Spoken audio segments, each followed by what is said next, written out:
Welcome back to another edition of the Disney Dish Podcast with Jim Hill. It's me, Len Testa, and this is our show for the week of Schmurz Day, July 1st, 2024. Happy Canada Day, everyone, and I hope Tim Horton brought plenty of donuts to all you well-behaved boys and girls. On the show today, absolutely nothing. Nothing happened at all, so it's going to be a short show. Just kidding. News! So much news, including the best Lightning Lane multi-passes to get.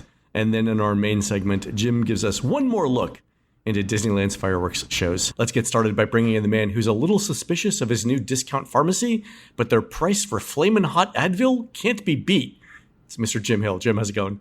It's going well, Len. And I quick question, how familiar are you with hot sauces? Because I just recently discovered supposedly the hottest hot sauce ever, which has the name Mad Dog 357 Plutonium 9, which, by the way, has a hotness level of 9 million Scoville hotness units, which evidently is the scale based on pungency of the chili peppers and other substances. What does it take to get to 9 million? Because isn't like a Carolina Reaper like 1.6 million? I do not know what to tell you.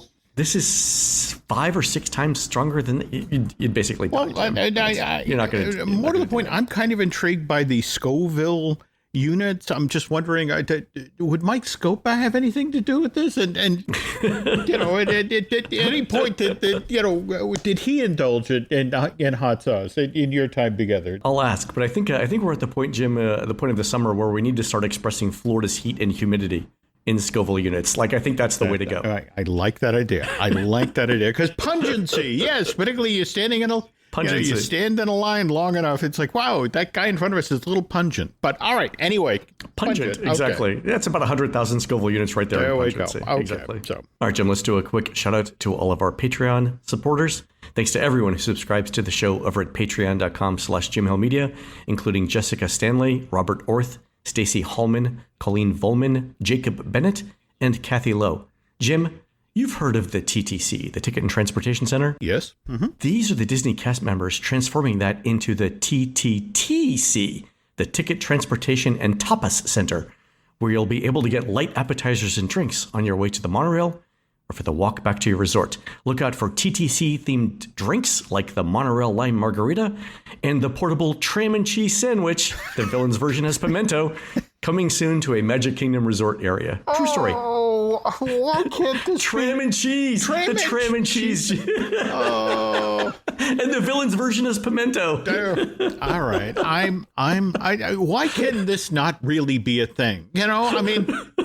Shout out to my friend Joe for the suggestion on that one. There we go. All right, on to the news, and there's a lot of it. Folks, the news is sponsored by touringplans.com. Touring Plans helps you save time and money at theme parks like Walt Disney World. Check us out at touringplans.com. All right, Jim, every show should begin with a round of self-congratulations. Mm-hmm. For the past year, 18 months or so, time is a construct after all. Mm-hmm. We've said that Disney would change Genie Plus to allow 7 days in advance booking for resort guests and bring back tiers that separate more popular and less popular attractions. And lo and behold, Jim, last week, Disney announced those exact changes, which will take effect July 24th. Okay. All right, so before we do the recap, what are your initial thoughts on this? It is long overdue, but I guess, you know, as with the earlier version, how much of a learning curve? You know, there's a lot of changes coming, right? Right. There are rule changes, nomenclature changes, and availability changes all coming up. And interestingly, we're going to get different rules depending on which resort you're visiting. So that's kind of interesting. So let's go through it real quick. Okay. All right. So here's the recap. Number one, I think the name Genie Plus appears to be gone, replaced with Lightning Lane Single Pass and Lightning Lane Multi Pass, which is the thing you buy when you want to ride multiple attractions using one purchase. Okay. So Lightning Lane Single Purchase is the new name for individual Lightning Lane purchases. Just like FastPass Plus, on-site guests will be able to book multi-pass reservations in advance. In this case, 3 rides up to 7 days in advance for your entire trip, and then up to 14 days in advance for that. So it'll work like ADR booking. At the 7-day mark from your check-in date, you'll be able to make up to 14 days of reservations. So if you're planning 4 days in Walt Disney World from, say, July 11th through the 14th, then 7 days before the 11th, July 4th, you'll be able to book the first 7 days of your trips multi-passes. All right, so that'll work like ADRs. Addressing the complaint that you have to book Genie Plus individual lightning lanes and virtual queues exactly at 7 a.m., MDE will now allow you to buy single and multi-passes in one transaction. That's a minor benefit, sure. Like the old FastPass system, you'll be able to choose your return times instead of just taking the next available. With Genie Plus, this is likely to address, Jim, the concerns that we heard from listeners, right?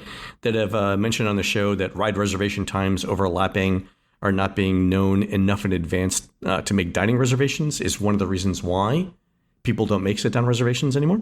So the one thing I'm interested in here is once this system goes live, will we see dining reservation availability change from the 8-day mark to the 6-day mark, since during that interval at the 7-day period, people will know what reservations they have. So are we going to see a lot of people booking sit-down reservations at the 6-day mark? I'm going to be intrigued to see that info myself. Wow. Okay, cool. So that I think this is one of the things that's going to address that. The one question I have, and I'm not sure about this one yet, but I don't know if ride reservation times can overlap.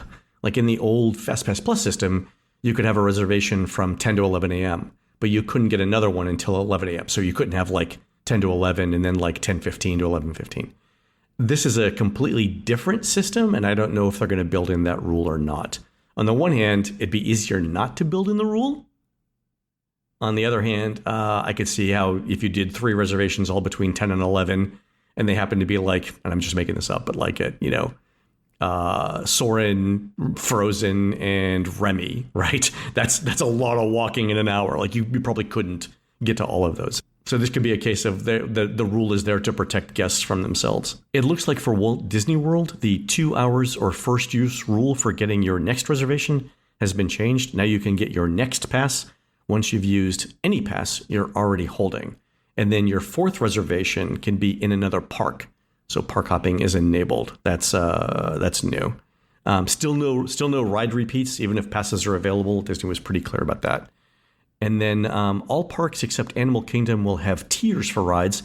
And just like FastPass Plus, it'll be 1 advanced reservation from the first group and 2 advanced reservations from the second group. And Jim, speaking of the attractions that are available, did you notice that Disney removed from availability all of the parades and character greetings that were available in Genie Plus? What's intriguing about that is I think that what they were doing for parades, the notion was I have to book a reservation for a parade? Really? Just right, like yeah. I'm standing here in the street. Whereas character greetings, I that is kind of a surprise that fell off the table. What do you think? I mean, there are a couple of reasons for it, I'm thinking, and I don't know what it is, but we can always ask. So I was surprised about the character greeting thing because you would think that they need as much supply as they could get. And even if character greetings are a few hundred people an hour, there's enough of them to where in aggregate that works out to be like a 2,000 seat an hour attraction, which not for nothing is like 2 Peter Pans, right? So I was a little surprised at that. So a couple of ideas as to why it's not being offered. One, it's possible that if they offered any reservations, it would just drive up the standby wait times to the point where it was affecting guest satisfactions, right? Because if, imagine taking half of the capacity of Princess Fairy Tale Hall and turning that into, a reservation system, which is what they have, right? The lines for the standby now get much, much, much longer. The other thing I was thinking of is maybe people didn't think that parades and character greetings were worth paying for. Like we're in a 2-tiered system right now, right? Where we've got clearly defined first group attractions, clearly defined second group. Maybe this would have been like a third group. It'd have been like, yeah, that's fine if we need it. But maybe the satisfaction just wasn't there. People didn't think it was worth it. I did hear something interesting. In fact, I asked for somebody who evidently got this at a survey. I don't know if this made it to you as well, but evidently this survey was specific to Bippity Boppity Boutique, and they were asking about if, as part of your package, you could then have a guaranteed greeting with a princess, as in... Oh, no, I didn't hear that. No, that's interesting. And just the notion of perhaps, maybe there's a kind of a wheels within wheels thing here going, that maybe they took it off the table with the notion of... Oh, they'll sell it as a Bibbidi Bobbidi Boutique. There we go. That makes sense. So... Oh, and that would... Yeah, okay, that would... Okay. I mean, that would be an additional revenue stream, so that would make sense. Okay, that's going to be my default explanation. Always follow the money. All right, but let's go through the tiers real quick. So what I'll do is I'll just talk about the first group in each park, and then everything else that I don't talk about will be left. Sorry. So in the first group in the Magic Kingdom, it's Big Thunder, Jungle Cruise, Peter Pan, Space, and Tiana's. In Epcot, the first group is Remy, Frozen, and Soarin'. Obviously, Test Track is closed. So I'm expecting that will be in the first group when it reopens. And then over at the studios, it's Runaway Railway, Falcon, Rock and Roller Coaster, and Slinky Dog Dash. I mean, the usual suspects. Yeah, exactly. No surprises there in the tier ones, other than maybe, I don't remember. I don't think Jungle Cruise would have. The Fast Pass stuff that we looked at basically had all the mountains. So I get Big Thunder, I get Space, I get Tiana's. Salvador's Mine Train's still going to be the single pass. So, but Jungle Cruise and Peter Pan's Flight, I think that's interesting from this perspective. They are some of the most useful reservations that you can get. So putting them in that first group is interesting. A couple of other, and we'll talk in a little bit about what I think the strategy is here. But a couple more things just around the implementation. You have to be in the United States to purchase this. So we've heard, Jim, already from a bunch of listeners from Canada and from the UK about why this is. My guess is there has to be some sort of constraint where it's not cost effective for Disney to pay the programmers, to pay the management team, and to pay the compliance people to ensure that they're paying every country's different VAT or sales tax for the app in which they would sell it. Like, I mean, think about how many reservations they're going to sell in Switzerland, right? Okay, not many, relatively speaking, but you still have to do programming, management, compliance, and then send in the VAT and sales taxes for that. My guess is Disney's looking at that and saying, net, we wouldn't make any money if we did this, so we're not going to do the programming on that. We'll just make people buy it when they come in. That's my guess. All right, but at the same time, when you think about the travel pattern for folks coming over from the UK, I mean, I'm sorry, that sounds like you're leaving money on the table there. Yeah, I mean, it's a huge dissatisfier. I mean, the number of emails we've got. So my guess is here, Disney will eventually do it for Canada and the UK, like the big markets. But again, if you're coming from Germany or Bulgaria or something, the odds of Disney supporting that in an app store, and don't forget, it would have to be both for iTunes and for Android and all the different variations of that.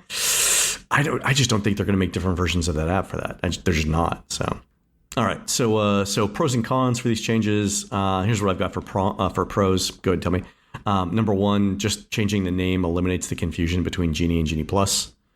One transaction to buy both the single and multi-pass is easier than two transactions. And then eliminating the 2-hour minimum wait between reservations makes it easier to remember the rules. Did I miss anything there for the pros? No, I think that's the obvious stuff. But, now let's talk about the con. All right. So guests who are buying single and multi-passes will still be disadvantaged in comparison to people who are only buying one or the other because the start times for both of them are still the same. Yeah, it's only one transaction, and that's easier than two transactions. But that's like saying we're adding padded seats to the Titanic's lifeboats. It'll help, but that's not the main problem, right? Okay. Also, the tiers are just more things to remember, Mm-hmm. And then, the message that this is giving to non-U.S. residents right now is basically drop dead.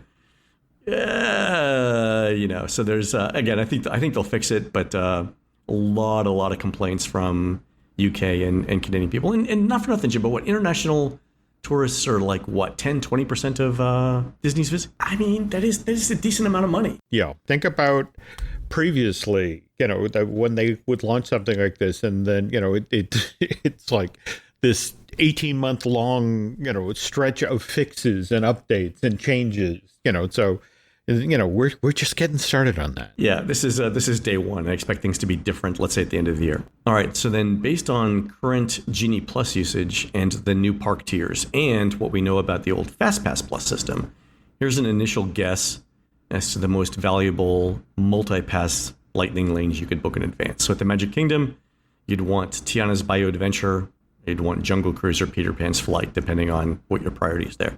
For a second tier, a good first choice is either Haunted Mansion and Buzz Lightyear. I still think you should buy the Lightning Lane single pass for Seven Dwarfs Mine Train. So in 2023, Jim, we've talked about this. Seven Dwarfs was down about 1 day per week at rope drop, which is not great in terms of reliability. So buying the single pass means you don't have to risk your valuable rope drop time there, and it simplifies your touring strategy. It would also allow you to rope drop another first-tier attraction. That would be less things you got to worry about. So that's an idea. Okay. Over at Epcot, it's either going to be Remy or Frozen, and so whichever one you don't pick, rope drop the other one. The second tier would be Mission Space Orange, if you want to ride that one, and Spaceship Earth. And if you're not riding Mission Space, then Living with the Land or The Seas with Nemo and Friends is a good choice. Like, I don't think Mission Space Green is worth a reservation, is what I'm saying there. I'm a fan, but I get what you're saying. But the waits just aren't that long. No, so, they're not. Yeah. They're not. Over at the studios, I think a good first tier selection, it's going to be Slinky Dog Dash. And then you could rope drop maybe a Rock and Roller Coaster or Railway. And then, because remember, Millennium Falcon Smuggler's Run has a single rider line that you can always use in case things get desperate there. And then second tier is always going to be Tower of Terror and Toy Story Mania. Those are your two best choices. Over at Animal Kingdom, which is not tiered, you get Navi River Journey, Expedition Everest, and Kilimanjaro Safaris. Those are your three best. I'm interested to see that because I think everyone knows that. I'm interested to see what the run out times for those become, because you'll have a week to book those now. I'm just going to be fascinated to see what this does to guest use patterns at the park. So starting on the 24th. Yep, July 24th, yeah. And it looks like, Disney said they're going to do a Big Bang release, which is everything's supposed to cut over on midnight at midnight on the 24th. As a former IT professional, the phrase Big Bang release always makes my palms sweat. I was about to say, wow, all right. Does the phrase Hindenburg mean anything? Like it is literally like lighting. The analogy is like lighting a firework. Once that fuse is lit, there's virtually no going back, right? You're just along for the ride at that point. So that's going to be super, super interesting. And I'll actually be in the parks on the 24th too. So we'll see what happens. Okay. Sounds like the start of an Irwin Allen film, but okay. Why, yes, I am inside the park. Why do you ask? It's like, all right. So that's those are the big changes for in-park reservations. If you guys have any questions, let us know. We'll try and answer them. In other news, so Tiana's Bayou Adventure formally opened on Friday, the day that we're recording the show. The Genie Plus and virtual queue reservations were gone, Jim. How fast? 20 seconds. Oh. 20 seconds. Yeah. Basically, you if you hit the wrong key, it was over for you. So and I expect that's going to be like that for a while. It's a new attraction. It's hot. So yeah. And when we got to the tail end of the previews, better? Was it doing better? Because I know it had some significant downtime during the month of June. It did. So they took a couple of days to work on it. We'll see what happens now. So okay. The big test is gonna be this weekend, right? Because it's gonna be, we got a holiday week coming up. We got a opening day on a Friday. So we'll see over the next few days. Also, Disney World announced a sale for late fall running until Christmas with up to 40% off deluxe resorts. And Jim, it includes park hopping on base tickets. So this was expected, right? Disney usually announces a hotel discount around this time. I think the thing that wasn't expected was the park hopping on base tickets. Yeah. But again, we're supposedly creeping back to what the park experience was prior to 2019, right? The notion of trying to put the fun back into going to Walt Disney World. So, and park hopping was part of that, right? Right. And then we know that prior to the pandemic, right at 50% of guests were purchasing the park hop option.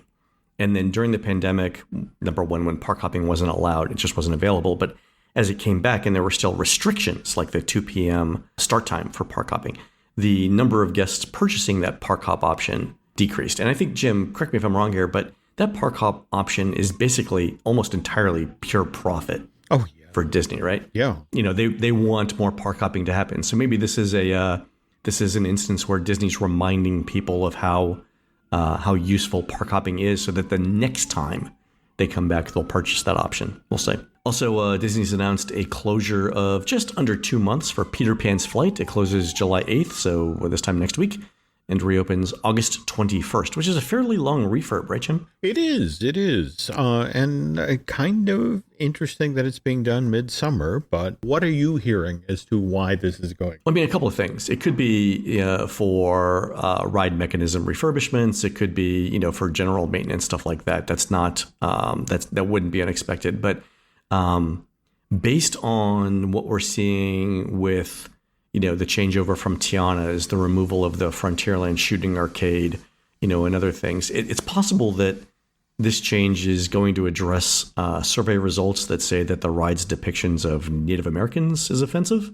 Like that could be a thing. Well, what's fascinating about that, have you seen any of the ride-throughs yet for the Peter Pan Neverland Adventure that debuted as part of Fantasy Springs at Tokyo Disney Seas?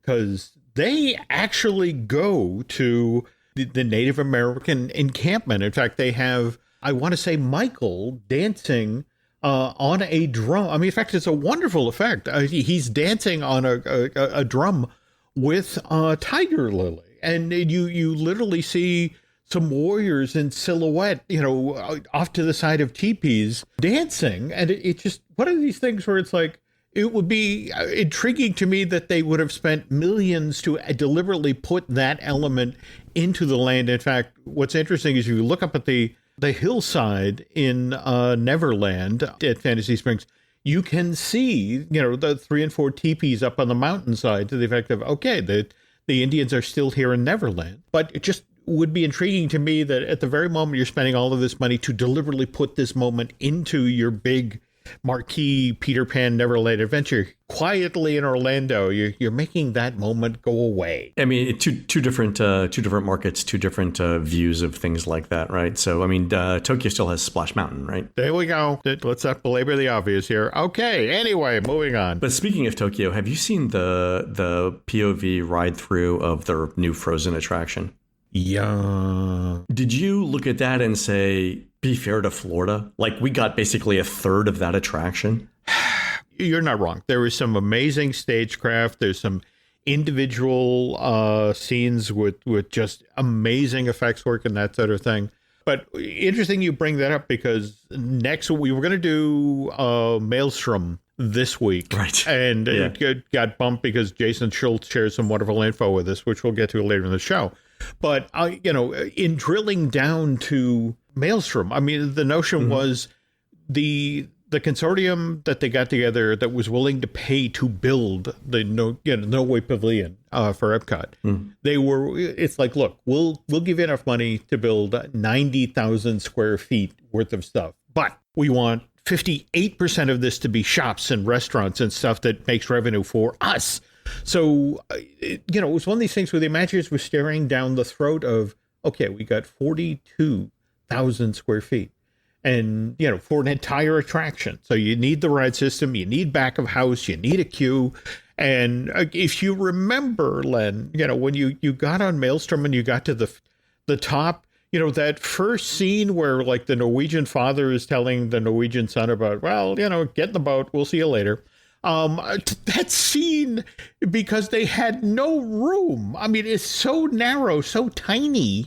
That's actually the same place in the attraction today where you have Anna and Sven and Kristoff, and oh, really? They're in like 3 feet of space because the wall is right back there.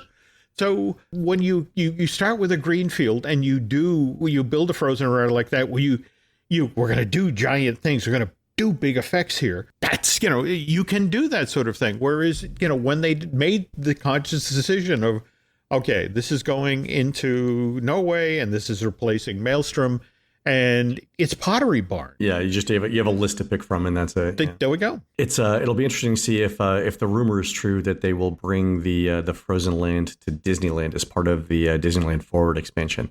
How much of that ride we get, like as a faithful recreation of Tokyo, or do we get something that's a compromise between the two just because of space? Wonder, because again, the Tokyo version just looks amazing. It looks astounding. Yeah, really, really good. So. Okay.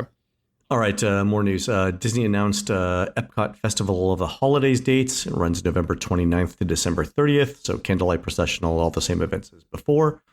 Also, Disney's announced dates for Mickey's Very Merry Christmas Party. That's November 8th through December 20th.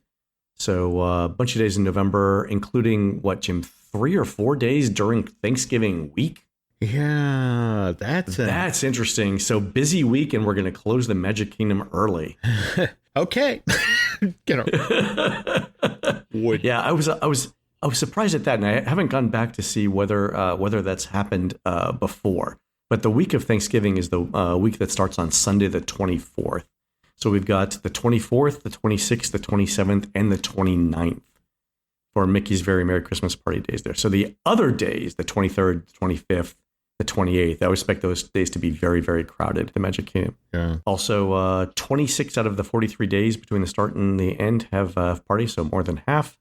Tickets go on sale July 2nd for resort guests and then July 10th for everyone else. All right, and there's other news around the Disney Adventure cruise ship and a whole bunch of other things. We'll get to that, but we wanted to spend time focusing on these changes. I do have time for one quick listener email. This one is from Kyle, who writes in and says, hope you guys can help me make a decision about which holiday party to attend. There we go. So my husband and I are hosting my parents for Thanksgiving here in Orlando, and our best friend is hosting his mom and nephew. We're all planning on attending either Very Merry or Jollywood Nights, and we're having a hard time choosing. So it's 3 guys in their 30s, our parents in their 60s, and one 11-year-old boy. The locals have attended Very Merry before, but not in a few years. I think the best part of the parties is the entertainment, and though I absolutely love the holiday parade and fireworks, I'm very intrigued by all the unique offerings at Jollywood Nights. My mom's more of a traditionalist and would light up at the classic Magic Kingdom holiday experience. Our biggest concern about Jollywood is the rough start last year. Lots of pros and cons. What would you think is the best bet for a good time for our group right around Thanksgiving? So what do you think, Jim? Well, I mean, it's hard to decide here. In fact, you had mentioned when we were talking just last week, getting the show together, that you heard about an update of Jingle Bam for Jollywood Nights, right? So I don't know if Disney's announced that the actual update yet, but we're getting a new version of Jingle Bam. I know they've said that Jingle Bam is coming back, but we're getting a new version of it, so new fireworks. Also, I think there can be a lot of new entertainment. Either it's already been announced or it will be announced, but substantially more entertainment than before. Yeah, don't get me wrong. We were there relatively early. I think we did the second or third night of Jollywood Nights. Yeah, they had fixed a lot of stuff after that first night. Yes, yeah. I still remember you telling the story of Chrissy. That wasn't like that. It wasn't like that. Yeah, exactly. I wasn't here 2 days ago. There we go. Sure, it wasn't, Chrissy. Whatever you say. Right. Let's get you to bed. Right. Boy, this is hard. Are you adventurous, a pioneer? Are you willing to roll the dice on, it's year 2 of Jollywood Nights, and they did make significant improvements toward the end of that event. Whereas on the other hand, Mickey's Very Merry Christmas Party is tried and true. And right. I'm sorry, but in a weird sort of way, how you put on the same old music for the holidays, you break out the same CDs. I mean, when you stand, holidays mean tradition, right? Yeah, when you stand on Main Street and the snow is falling down on you, and that parade is rolling up Main Street, and you're seeing all those characters in their holiday garb. Boy, that's hard. It's tough, isn't it? It is tough. Yeah. Wow. I think I'd actually lean toward the Kingdom. All right. What about you? I'd actually go with Jollywood Nights for a couple of reasons. One is, like you and I said, it got on the track pretty quickly last year, and I think they're adding more stuff this year. But a couple of things. So one is if you take into account Kyle's mom, she's in her 60s. So if Kyle's mom hasn't seen the 1940s era Christmas decor around Echo Lake, I mean, that sounds like it's a bit before her time, but her parents probably had similar decorations when she was growing up. So that's going to bring back some memories there. Also, Kyle's mom will still be able to see the castle decor at night in the Magic Kingdom, even if it's not during a party. And so that's going to be great. But also, here's what I was going with.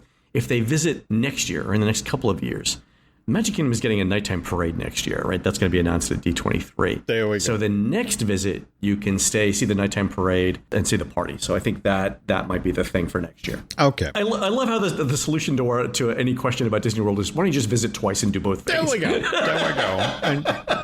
And by the way, just to circle back to Jingle Bam, what's interesting about that, and Disney only just announces at Annecy last month, but we're getting a third prep and landing special in 2025. Wayne and Lanny are back on the job. They're going to be the next holiday season. We'll get to see them in the Snowball Protocol.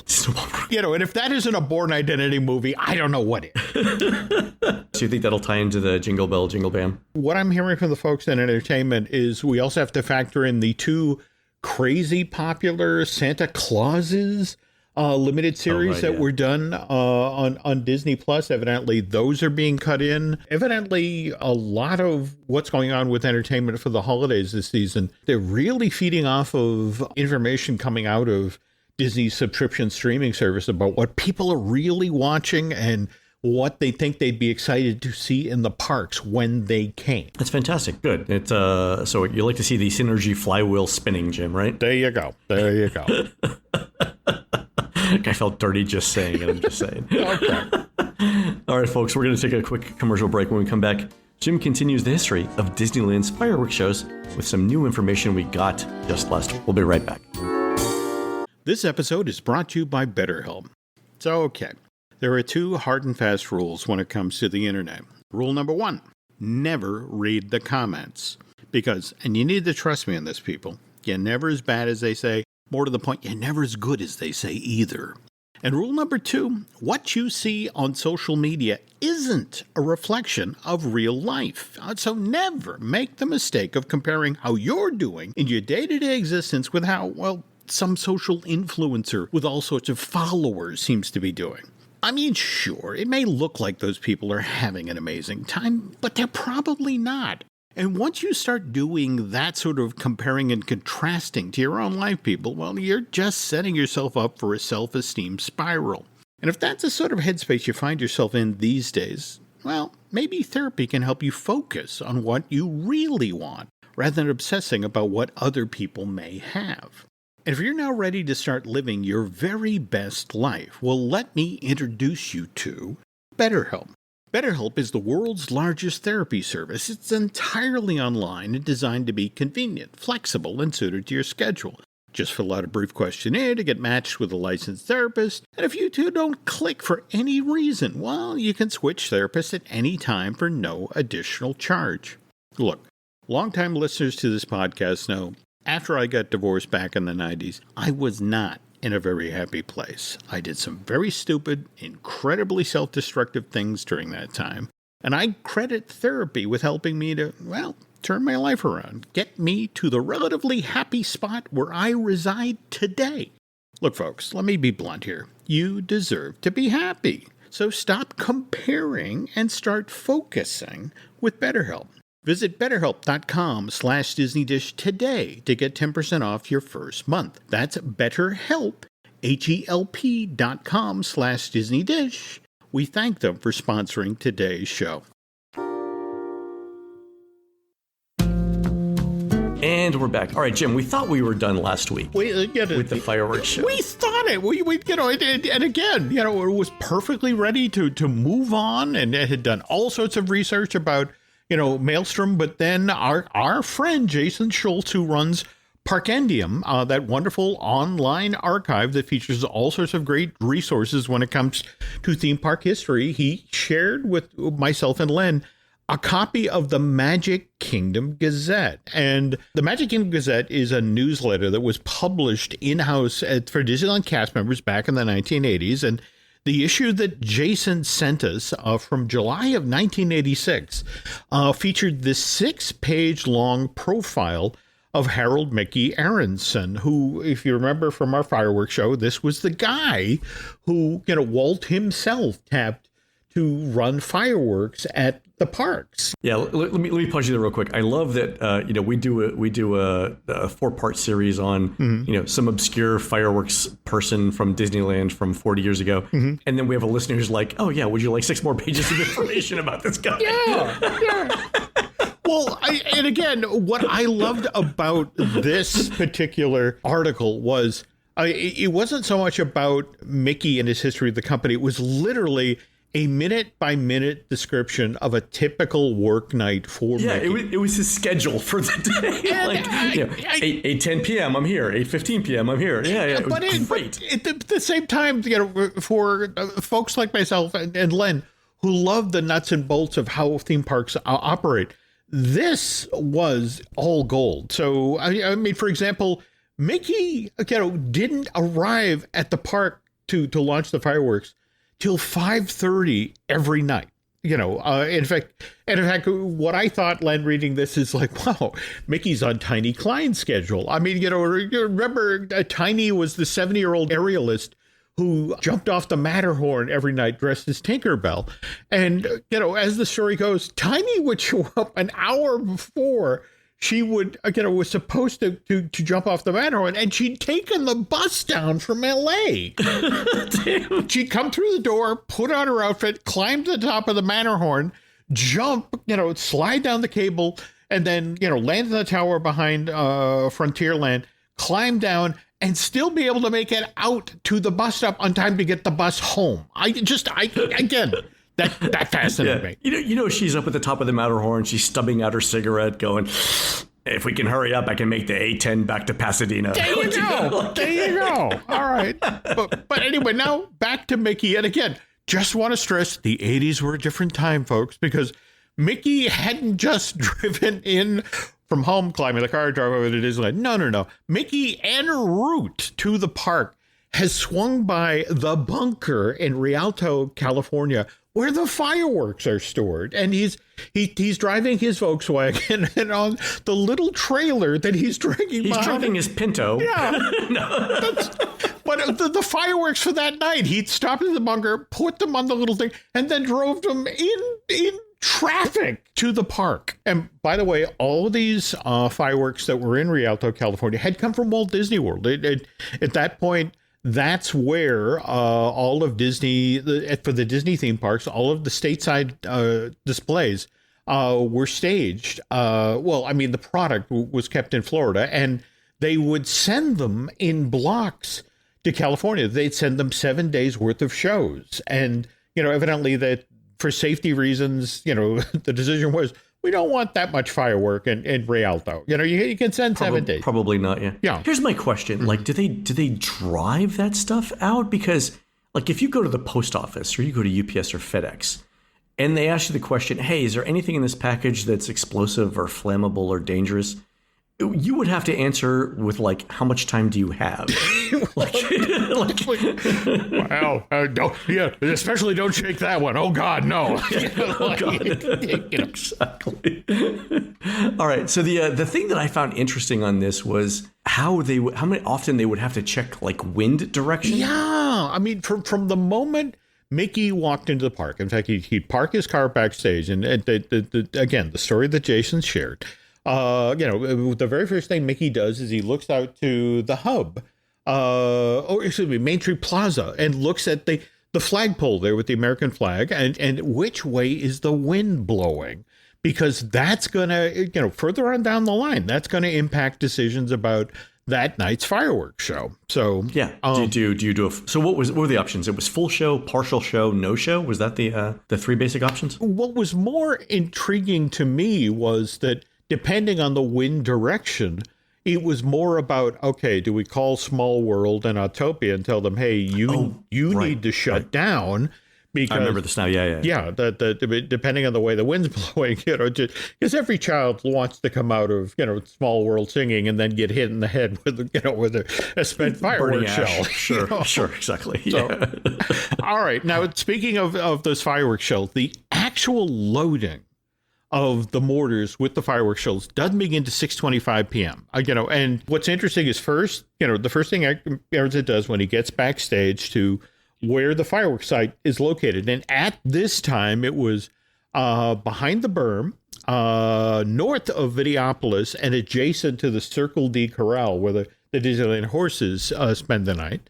But Mickey would walk into what was referred to as Mickey's Castle. It was a building made out of cinder blocks right next to the launch site with inch-thick glass that overlooked where the fireworks were fired from.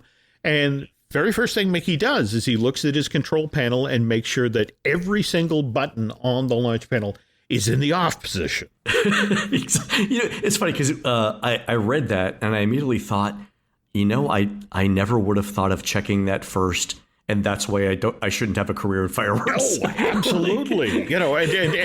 And by the way, I want to stress here, I mean, you can have a career in pyrotechnics, but on the other hand, in the state of California, you have to be licensed. I mean, you're licensed, exactly. Yeah. In fact, Mickey and two of his sons at this time were licensed pyrotechnicians with the state of California. But all right, so anyway, checks his thing, and then they systematically go through all 201 launch tubes. First, make sure that they're all clear of debris and then are wiped clean. And then each of the fireworks shells are hand loaded into the tubes and then tied to a fuse firing mechanism. Wow. And again, I think we mentioned that Mickey typically Indiana is working with one of his sons.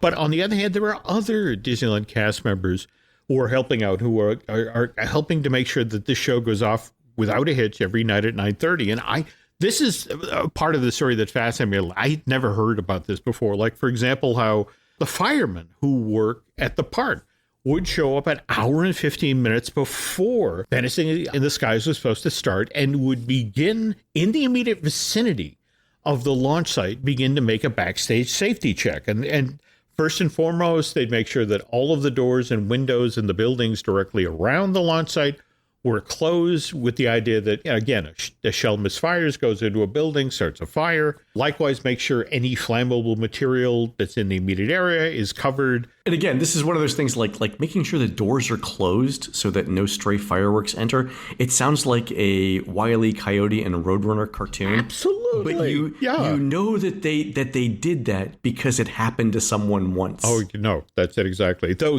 now, speaking of which, it's this next part that kind of fascinated me. 45 minutes before the fireworks display is supposed to begin, the official Disneyland plumber shows up and turns on a set of sprinklers, which then wet down the berm directly adjacent to where all these shells are going to be fired off. And again, as Len just mentioned, this is all about being proactive when it comes to fire safety, and more to the point, probably at some time in the past, the berm caught fire, and it's like, yeah, it was a little dry. Maybe, yeah.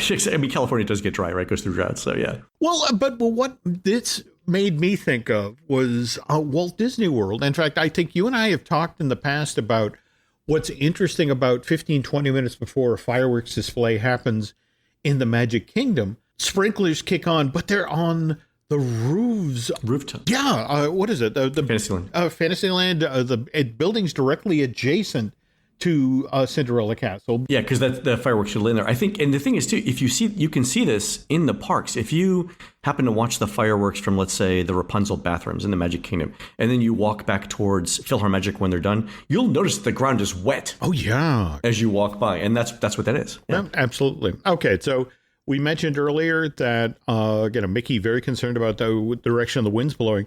Starting at 8:50, just 40 minutes before the start of Fantasy in the Sky, the first of 6 balloons get launched from backstage with the idea that here's the pyro crew looking to see not just what the wind direction is, say, 100 feet up, but 300 feet up, 500 feet up. The interesting thing out in California is there's this thing called the marine layer. Yeah. You see it a lot in San Francisco, but yeah. That's it exactly. And it can shift in minutes. And the interesting thing is that the wind will be blowing it in one direction 100 feet down, and the 300 feet up, completely different direction. Completely different, exactly. Yeah. And so that's the thing, that they're making an informed choice about, okay, what are we doing tonight and how are we doing it? And then 20 minutes before the start of the show, the crew working over at the Circle D, they close all the doors to the barns over there. And again, this isn't because the horses might be frightened by the fireworks. At this point, the horses have heard so many fireworks. Yeah, you with the exploding stuff. Leave me alone. Yeah. Exactly. This is honestly more about the fact that, well, yeah, what else is inside of the barn? Hey, combustible material. It's like, no, just close. Hay in a wood barn. Yeah, okay. You're asking for it. But at the same time, same window of time, plumber now turns off the sprinklers wetting down the berm, but on the other hand, Disneyland security team is shutting down foot traffic as well as preventing any vehicle from entering this specific part of the backstage. And all right, we're in the final moments now before the show begins. Aronson now reaches out to Disneyland's audio control office, which, by the way, located all the way down on Main Street on the second floor in the Bank of America building, which is right next to the Main Street Opera House. Oh, so the audio control is not in the fireworks building. They have to coordinate with someone. Oh, yeah. Interesting. And just the whole notion of like, okay, soundtrack all queued up. You're ready to go at 9:30, everybody working the checklist here. And then finally, it's showtime. So Mickey enters Mickey's castle and sits down at that computerized control panel. And what's interesting is there are all sorts of redundancies and safety protocols here. So, for example, should the computerized system go down, Mickey has the ability to launch that night's fireworks display manually. And worst case scenario, if something goes horribly wrong, Mickey has access to a kill switch that he can shut down the entire show in a second. And then, boom, wonderful Fantasy in the Sky fireworks. And as soon as it's over, Mickey and his team personally go out. And again, we're back to those 201 launch tubes, and they're looking in each one of them with a flashlight to make sure that every shell that was loaded did successfully get fired off. Oh, yeah. What happens if it doesn't? Because you think that they're doing a couple hundred shells a night. Just even if the shells are 99.999% reliable over the course of a year, you're going to get some unexploded shells. He's not going to put that in the back of his VW and drive it back. No, right? With a few, no. That you have to assume. When you look at something like that, that's a misfire. I mean, it's one of these things where it's like, what's gone wrong here? Is that thing still smoldering? Is this going to go off? And anybody who, for example, there's that moment that a lot of folks who go to Epcot love, back when the old version of Illuminations, when, remember how the Inferno barge, the park would have been closed for a half hour, 45 minutes, and suddenly the Inferno barge would explode because they're doing the burn off. Yeah. That's it. Exactly. Everything was left over. Now, they couldn't do that at Disneyland. So what they would do is if they saw a dud sitting deep down, and again, the assumption was, okay, this is potentially still smoldering. So what they do is first fill the tube with water and then wait 15 minutes. The notion of, okay, it's thoroughly soaked. Now we can lift it out and safely dispose of it. But yeah, there was a protocol in place as to how they did the duds. And meanwhile, back to our Disneyland firemen. As soon as this show ends, they now begin an hour-long backstage sweep where they are looking for whether or not any duds have landed backstage. Oh, right. Yeah. I forgot. Again, this is why I'm not in fireworks, because I didn't think that this was possible till you just said it. Yeah. Yeah. I mean, stuff could go up and then come down without exploding. They don't want a cast member finding it or, God forbid, a guest or that sort of thing. But anyway, by 10 o'clock, Mickey's castle, the Cinderblock building, is locked up tight for the night, and Mickey Aronson is driving out the Harbor House gate, having successfully launched another fireworks display at Disneyland Park. And at this point in 1986, this is his 29th year of doing this, and he would continue for almost another 20 years. But yeah, I mean, again, thank you to Jason Schultz for sharing this article from the July 86 edition of the Main Street Gazette. Again, as Len mentioned, you do a four-part series. You figure you've touched on every aspect. We get everything. But no, there's more. But again, this sort of backstage look, this minute-by-minute breakdown, I was fascinated. And again, just a little grace note here, folks. If you like this sort of information, head on over to Jason's excellent website, Parkendium, which has all sorts of similar materials like this issue of Main Street Gazette. The place is a central reading for any Disney theme park history buff. And again, apologies if you were coming here today looking for stories about Maelstrom in Norway. We will get to that next week, and boy, did I find some stuff. Yeah, we were talking about it before the show. It's gonna be a great show. Yeah, yep. I also want to thank Jason for getting this stuff out, and I think one of the things that we appreciate, you and I, about Jason's work is the amount of effort that he puts into cataloging these things. So Jason's as a professional archivist. And when you come across a piece of media like this, right, about Disney's fireworks shows, you have to index it somehow, right? You have to, so that you can look it up later on, right? So think about all the different keywords or tags you could add to a 6-page article about Disneyland fireworks, and then multiply that by the tens of thousands of documents that Jason has on his site. It is a tremendous amount of effort that Jason and people like him do for the broader community to be able to do research like this. So it's really, really useful stuff. I'm sure it's underappreciated, but I was telling you this, Jim, earlier. I was in Albuquerque, New Mexico, earlier this week, looking at Disney's plans for the unbuilt Mediterranean resort, which happened to be at the University of New Mexico's Center for Southwest Research. And, going through those plans, it was like, well, how do I index this, right? Because there's tens of thousands of pages of construction drawings and everything from like, here's one page that shows the entire exterior of the resort to, here's an individual page on how the concrete footers are supposed to look for the pool deck, right? I mean, there's just a ton of stuff. Like, how do you document all of that in a way that's easily accessible? So I got a little taste of what Jason goes through every single day of his life this past week. And trust me, folks, you want to thank him very, very much. Absolutely. More to the point, very much looking forward to seeing that material in the Mediterranean. Super excited on that. So, all right, folks, that's going to do it for the show today. You can help support our show by subscribing over at patreon.com/JimHillMedia, where we're posting exclusive shows every week. Our most recent show with Imagineer Jim Schul explains how the old Bugs Land in California Adventure was transformed into Avengers Campus. Check it out at patreon.com/JimHillMedia. You can find more of Jim at jimhillmedia.com and more of me, Len, at touringplans.com.